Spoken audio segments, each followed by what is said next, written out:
This is News at Prime. Let's get into this conversation now. There's been mixed reaction to President Cyril Ramaphosa's decision to sign the company's Second Amendment bill into law. Listed and state-owned firms will need to disclose the wage gap between the highest and lowest paid employees, among other measures.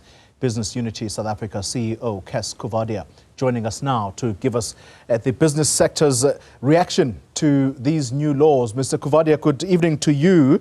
Let's start with the attitude of the business community towards this new law. Well, generally, we think that the bill is positive in that it addresses a number of issues related to companies and how companies are governed. It puts us into a situation where we're beginning to align with modern business practices and international standards.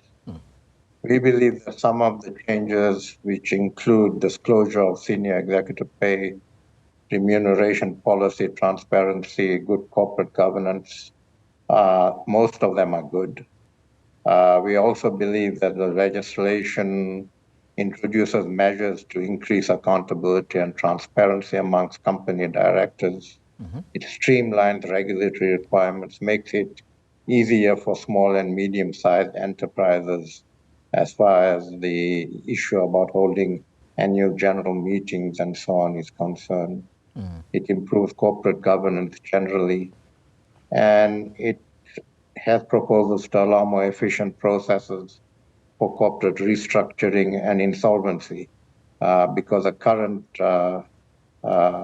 regulations related to that are quite cumbersome in business rescue operations, and this simplifies that. So overall, we are quite happy. Yeah. Executive remuneration has always been a major problem, or should we say a big talking point in South Africa. CEOs, whether in private business or indeed state-owned, walking away with massive amounts of money versus the lowest paid worker. I'd like for you to just take a listen to Etienne Flock. He is from the union SACTU. We had that conversation with him last night. Have a listen to what he had to say around this issue of executive remuneration. We'll pick up thereafter. As you said, it will publish a wage gap, the wage ratio between the highest paid and the lowest paid. And that will be a small step to help us deal with inequality. You'll know that inequality is one of the major problems in our country, but it also inhibits economic growth. Yeah. And we think the fact that now there'll be a publication of this wage gap will help. It'll also empower shareholders to deal better with executive remuneration. So overall, we think a very helpful piece of legislation. The publication of the wage gap, how do you think that is being received by companies? Well, I think the publication of the wage gap in principle is not a problem. We believe that the stipulation that you've got to publish the highest paid and lowest paid is arbitrary. We don't understand the thinking behind that. We, in our input to the bill during the consultation process, suggested that a formula that is used in other parts of the world as well, called the Palmer ratio, which compares the bottom 40% with the top 10%, is a better formula because it reflects wage inequality in developing nations. And that's what we need to get to, wage inequality in countries like ours. We believe that that's a more appropriate formula, but we've got to work with what we've got. But in principle, we don't have a problem in disclosing differentials in earnings. It does make it more transparent, and it does enable us to actually address problems the way they are. But we are also concerned about possible unintended consequences of this. I mean, there's significant onus on on private companies as well. And Private companies often are reluctant to actually name and disclose that information. It might lead to a situation where people are not very, very keen to be associated with those private companies, invest in those, and so on. Mm-hmm. We also believe that to allow the public to access a complete annual financial statements of private companies for the preceding 7 years may be made available to a company's competitors.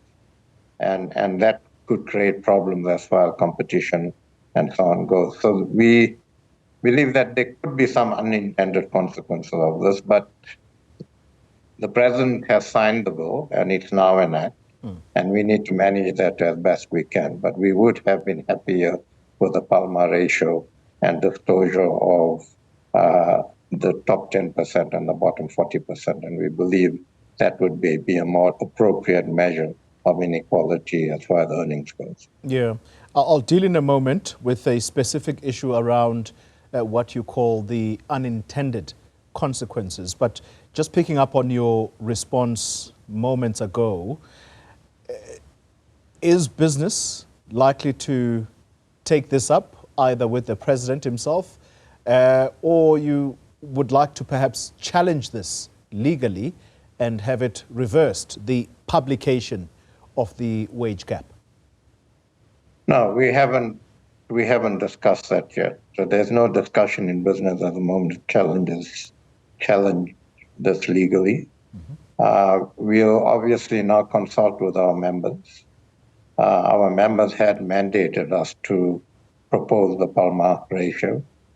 We didn't win that as in the negotiations and the consultations, and we'll interact with our members to see if we should be doing anything about it. But at this stage, there's no discussion in the business sector about taking this up legally. Okay. Let's then go back to the unintended consequences. Are you worried as the business community about a skills flight? Sometimes it's difficult to find people with a certain type of skills, and those skills are wanted the world over. Is that a major worry for you? Yeah, that is a major worry. So it might result in senior executives looking for opportunities in countries with more favorable financial disclosure regulations that protect their rights to privacy as citizens.